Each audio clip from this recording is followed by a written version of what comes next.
Take a look at, rather than designing realistic goals, is how can you design the most inspiring schedule for your day and your week so that you're optimizing who you are and what you can contribute to this world. And I can tell you that one of the biggest differences that I made that allowed me to create the results that I'm really proud of is designing my day with intention and being really, really clear about when I'm going to bed and when I'm waking up. You know, computers are made to run non-stop, right? We can turn them on, we can hammer away all day with not taking a break, and pretty much they're gonna keep running day after day because they're a machine.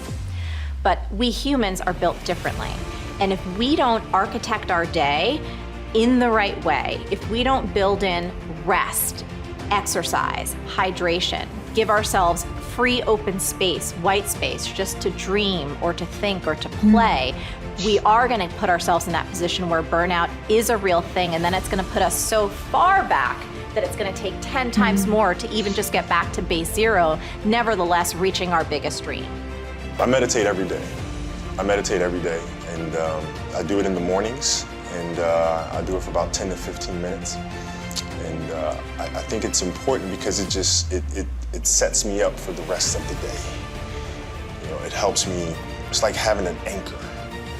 You know, if I don't do it, I feel like I'm constantly chasing the day, as opposed to being able to be controlled and dictate the day. Not that you're, you know, calling the shots on what comes forward, but the fact that I am set and ready for whatever may come my way. You know, I have a calmness about whatever comes my way, and a poise. And that comes from starting the morning off with meditation. For me, it's really just listening to my inner self. That's basically it. Like you sit in silence and you just allow these thoughts to come forward, and you get a chance to observe the self and things that may be lying beneath the surface that if you don't have that time to sit quietly on your own, you'll never pay attention to. You know, because if you think about it, like, you know, the reality is we're paying attention to so many things that are going on around us. We're constantly taking selfies, we're constantly taking pictures to post on Instagram and all these other things, and we're constantly observing everything that's around us, but we don't take the time to really observe what's going on inside of ourselves. And that's what meditation is for me. The truth is that we can all, at any stage in our life, create a life of no regrets. There's no limits, there's no impossibilities, there's no stopping point. There's not a point where from that point onwards, you don't have a chance. You always, always, always have a chance. Regret has some really important roles. The first one is that it helps us make sense of the world from our perspective for one of the first times. See, most of us have spent our lives learning what's important to us based on maybe what families taught, what communities taught, what parents taught, what education taught, whatever it is. When you start regretting something, when you think you did something wrong, when you start thinking that I could have done something differently, you're making sense of the world from your perspective. It's crazy how powerful this is, right? You're starting to make sense of the world from your perspective. The second thing is, it allows you to avoid future negative behavior. Challenges are what really grow us. You know, your life is a great story. You know, every person's life is a story. And the question is, some people's story is a warning, some people's story is an example. Right now, you're an example that's growing and expanding, and you have a chance to have this be the most incredible life. But it won't be a life without challenge. And the challenges we're facing right now give you an opportunity to grow like very few generations. You know, I'm sure you've heard of the Great Generation, the World War II generation. If you watch a great movie, if you read a great book, you know, the size and the power of the hero, how much you become as a hero is defined by how tough an obstacle you face, how difficult is the villain, the opponent. And so sometimes when I've been through the toughest times of my life, one of the questions I've had to ask myself or note to myself is, I finally have a really worthy opponent. This is scaring the hell out of me, or this is challenging me, or this is making me crazy. But I also know in my gut and in my soul that if I can push through, it's just like you've done in these years. You've pushed through tough times, I'm sure, many of them. But as you push through those, you become more. And as you become more, something magical happens. You don't just grow, you expand in your spirit and your soul and your capacity and your skill. And all of a sudden, fear becomes less and less a part of you. I want you to be the observer of your thinking loop and how that's spinning out your focus. And then you can shift it. Start thinking, you know, the world has shifted.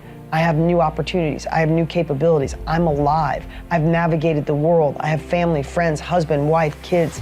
Like, shift that up. I am resilient. I am resourceful. I am magnificent. I am powerful. I get things done. I solve problems. You start replacing and filling that thinking loop with the world has shifted, I'm shifting too. Pivoting is what makes people, right? Like, remember, like, they don't make statues of critics, they make statues of the dreamers, the crazy ones, just like me. I'm going for that. And all of a sudden, if you're consciously aware of that thinking loop and you throw out all the crap of lack and you start putting in what you could do, then I'm gonna take uncomfortable action. I'm gonna be an innovator.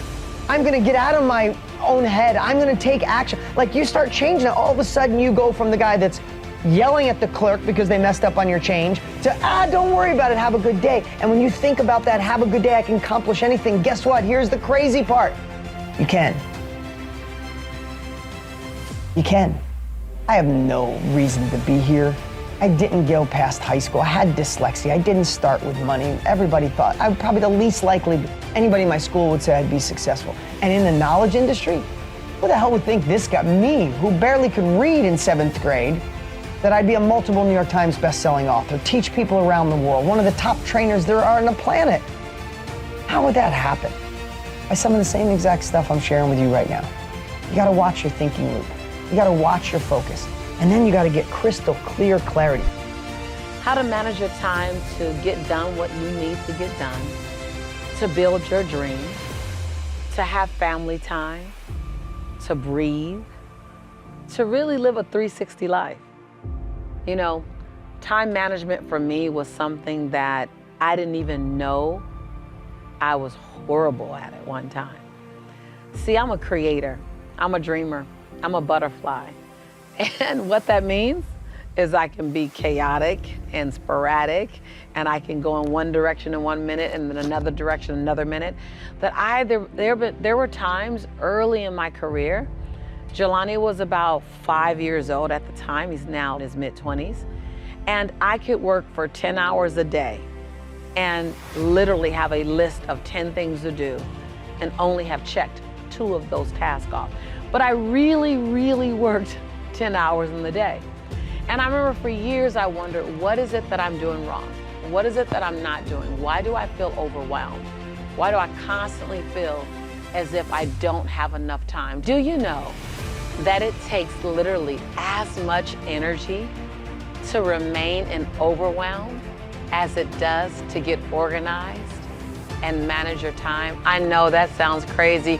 I didn't believe it when I first heard it, but actually overwhelm is an unconscious, say unconscious, overwhelm is an unconscious strategy. Say unconscious strategy. Yes, I know. It stings. It's not nice to hear. I didn't want to hear it. I resisted it when I first heard it. And yet the truth is that it actually does take as much energy to keep making up the plan versus making a plan and staying in it. Now, my belief system around time management was that time management was going to restrict my creativity. Time management was going to make me feel as if I'm boxed in, I'm blocked in, I'm limited. Time management was going to take away my freedom. Man, I had a long list of the things that I considered time management to do and how many ways it would damage who I am. And the truth is, it took me a while. It really took me a while to really become committed to time management. But what got me committed to time management was I knew that I was operating at 60% of my possibility, 60% of my potential. And I wanted to use every tool I had to find my 100. I am here to tell you that if you feel overwhelmed, if you feel like there's chaos around you, if you feel like you're underproducing, if you feel like you're being pulled in 1,000 different directions, heck, even 500, I'm going to invite you to step into time management because it will eliminate that. Time management, the proper time management gives you grace and ease, gives you time. It allows you to get more, yes, I said more done in a day and have greater peace of mind while you're doing it. You actually can get more done in a shorter period of time. If I had not done it myself, I would not believe what I'm saying right now. But I'm here to tell you, you effectively implement time management, you will actually have more freedom, more structure, more peace of mind, more joy. And get this, it'll feel as if you have more time.